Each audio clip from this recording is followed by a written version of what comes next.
नमस्कार.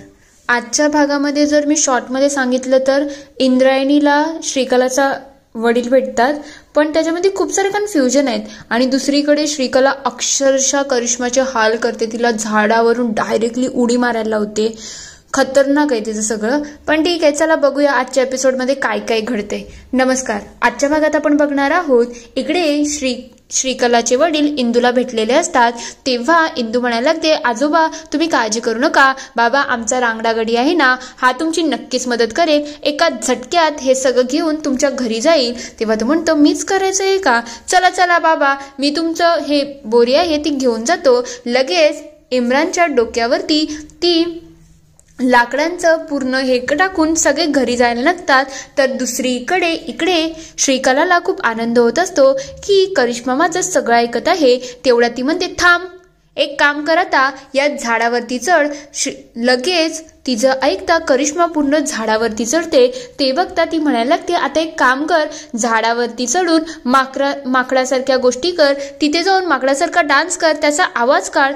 तसंच करून सगळं ती करत असते. आणि या सगळ्यामुळे श्रीकलाला खूप हसायला येत असतं. तेवढ्या ती म्हणते, आता त्या झाडाला मिठी मार, त्यानंतर एक काम कर, आता त्या झाडावरून तू उडी मार, आत्ताच्या आत्ता उडी मार. ती लगेच धाडकन त्या झाडावरून उडी मारते. हे सगळं झाल्यानंतर श्रीकला स्वतःलाच म्हणत असते, म्हणजे माझी विद्या आणि आपल्या रत्नाचा जे अर्क आहे त्यामुळे खूप चांगली गोष्ट झाली आहे. आता या अर्काचा मी काय काय वापर करेल ना, बघतच राहा आता काय काय घडते. तिला हे सगळं करून खूप आनंद होत असतो. तर दुसरीकडे इंदू इकडे त्या बाबांच्या घरी पोचलेली असते. तेव्हा इंदू म्हणते, काका आता आम्ही निघतो. तेव्हा ते म्हणतात, आता गरीबाच्या घरी आले आहेत, तुम्हाला फार काही देऊ शकत नाही, तुम्हाला पाणी चालेल का. तेव्हा ते म्हणतात, हो हो चालेल, तसंही तहान लागली आहे. ते लगेच त्यांना पाणी देतात आणि म्हणायला लागतात, तू ना एकदम मला माझ्या मुलीसारखी वाटली. तेव्हा इंदू विचारते, तुमची मुलगी कुठे असते. तेव्हा ते सांगतात, ती तर विठूच्या वाडीमध्ये असते. तेव्हा इंदू विचारते, विठूच्या वाडीमध्ये कुठे असते आजोबा, सांगा की. तेव्हा ते म्हणतात, ती व्यंकट महाराज आहेत ना, त्यांच्या सुनेची धारावती की मारावती असं काहीतरी नाव आहे. तेव्हा बाबा नाही. तेव्हा इम्रान म्हणायला लागतो, नाही हो, इंद्रायणी नाव आहे त्यांचं. तेव्हा ते म्हणतात, हो हो, तिच्या शाळेमध्ये ती शिक्षिका आहे, ते शेताच्या इथे घर आहे, शेताच्या इथे जी शाळा आहे ना, तिथे ती त्या मुलांना शिकवते. तेव्हा इंदू आश्चर्यचकित होते की तुम्ही नेमकं कोणाबद्दल बोलताय, श्रीकला का. तेव्हा ते म्हणतात, हो हो, श्रीकला माझीच मुलगी आहे आणि ती तिकडे शिकवायला जाते. हे ऐकल्यानंतर या दोघांच्या चेहऱ्याचा रंग चढून गेलेला असतो. तेव्हा इंदू त्यांच्याकडे खूप संशयाने बघायला लागते की हे सगळं काय आहे. दुसरीकडे व्यंकट महाराज इकडे श्रीकलाची वाट बघत असतात. तेवढ्या श्रीकला तिथे येते आणि करिश्माशी ती गप्पा मारत असते. ते बघता व्यंकू महाराज विचारतात, काय ग श्रीकला, तुम्ही दोघी एकत्र आल्या का. तेव्हा ती म्हणते, काय नाही, ही मला रस्त्यात मिळाली होती म्हणून आम्ही एकत्र झालो. थांब थांब, करिश्मा थांब, मला तुझ्याशी थोडं काम आहे. आता घराच्या आतमध्ये जा आणि मोठ्या बाई आहेत ना, त्यांच्या अक्षरशः झिंजा पकड. व्यंकू महाराजाला तिचं वागणं थोडं खटकलेलं असतं. तेवढ्या ते विचारतात, काय ग ही करिश्मा अशी का वागते. तेव्हा ती म्हणते, मलाही माहिती नाही, मला जेव्हा भेटली ना तेव्हाही तिथून काही परेड जात होती आणि तिने ती परेड बघितल्यापासून ती तशीच वागत आहे. तेव्हा ते म्हणते, जाऊ दे, काही हरकत नाही, तू आहेस ना, चला आता आपल्याला जायला पाहिजे. ते लगेच तिथून निघून जातात. दुसरीकडे इकडे श्रीकलाचे वडील म्हणत असतात, खरं म्हटलं तर ती त्या शाळेमध्ये शिकवते, आमची परिस्थिती खूप खराब होती आणि त्याच्यामुळे श्रीकलाने खूप चांगलं मेहनत करून शिक्षण कंप्लीट केलं. त्यानंतर तिला चांगला जॉब सुद्धा लागला.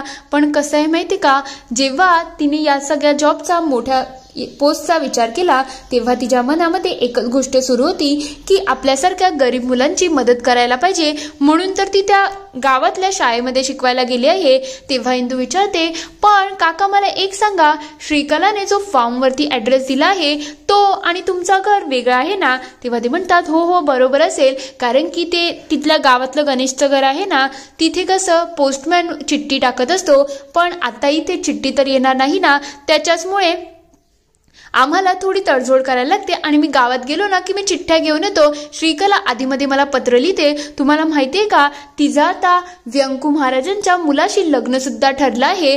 पण तुम्हाला एवढं सगळं कसं काय माहिती. तर दुसरीकडे इकडे मोठ्या बाई चिडलेल्या असतात. तेव्हा ते म्हणतात, तुम्हाला मी सांगितलं आहे ना, मी या कार्याची सगळी करविता आहे आणि मी सर्व असून सुद्धा तुम्ही मला न विचारता एवढी मोठी उलाढाल कशी काय केली? तुम्ही कोणी मला काही विचारतच नाही. त्यांचे इकडं फोनवरती बोलणं सुरू असतं.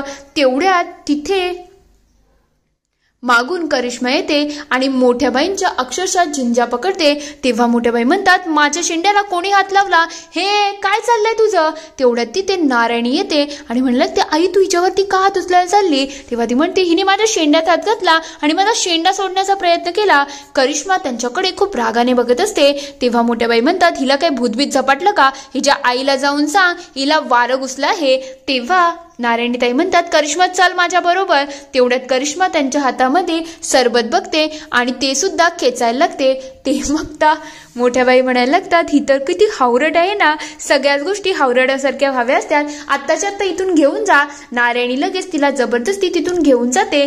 तेव्हा मोठ्या बाई ते सरबत पितात आणि म्हणायला लागतात, हे सुद्धा खारट आहे. नारायणी आत्ताच्या आत्ता इथे ये. त्या अक्षरशः चिडून गेलेल्या असतात. तर दुसरीकडे इकडे इंदू आणि इम्रान तिथून निघत असतात. तेव्हा ते आजोबा विचारतात, काय ग तुम्ही श्रीकलाबद्दल विचारलं, तुम्हाला काही माहिती आहे का? तेव्हा इंदू म्हणते, श्रीकला ज्या घरामध्ये लग्न करून जाणार आहे ना, मी त्याच घरची.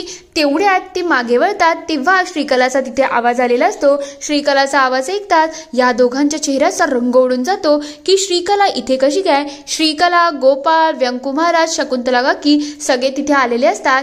तेवढ्यात श्रीकला म्हणायला लागते, म्हणजे नारायणीताई तुम्ही तर इंद्रायणीताई आम्हाला सरप्राईज देण्यासाठीच आले होते ना? तेव्हा ते म्हणायला लागतात, तुम्ही इंद्रायणी आहात का? खरंच तुमचे खूप आभार. ते अक्षरशः इंदूच्या पायावरती पडतात. तेव्हा ते म्हणतात, या पुरीने माझी खूप मदत केली आणि खरंच तुमच्याबद्दल खूप ऐकलं आहे. तुम्ही खरंच आपल्या गावासाठी खूप जास्त करता. खरंच तुम्ही खूप चांगल्या आहेत. तेव्हा श्रीकला म्हणते, अण्णा या खरंच खूप चांगल्या आहेत आणि मी तर तुम्हाला नेहमीच सांगत असते ना. मग त्या सतत कोणाची ना कोणाची मदत करत असतात. तेवढ्यात गोपाळ विचारतो, पण तू इथे काय करत आहे? तेव्हा ती सांगते, काय नाही, योगायोगाने ते काका आम्हाला मिळाले. तेव्हा ते म्हणतात, मी जेव्हा लाकडं घेऊन चाललो होतो ना तेव्हाच हे मिळाले. तेवढ्या ते म्हणतात, बाळा तुने तर नशीब काढलं की तुझं एवढ्या मोठ्या घरामध्ये लग्न होत आहे. व्यंकू महाराजांच्या घरामध्ये लग्न होते. ही खरंच खूप मस्त गोष्ट आहे. तेवढ्यात गोपाळ म्हणायला लागतो, पण तुम्ही इथे का आले होते हे मला समजलं नाही. तेव्हा श्रीकला म्हणते, जाऊ दे जे काही असेल, पण ते आपल्या घरी तरी येऊन गेले ना. मी तुमची सगळ्यांशी ओळख करून देते.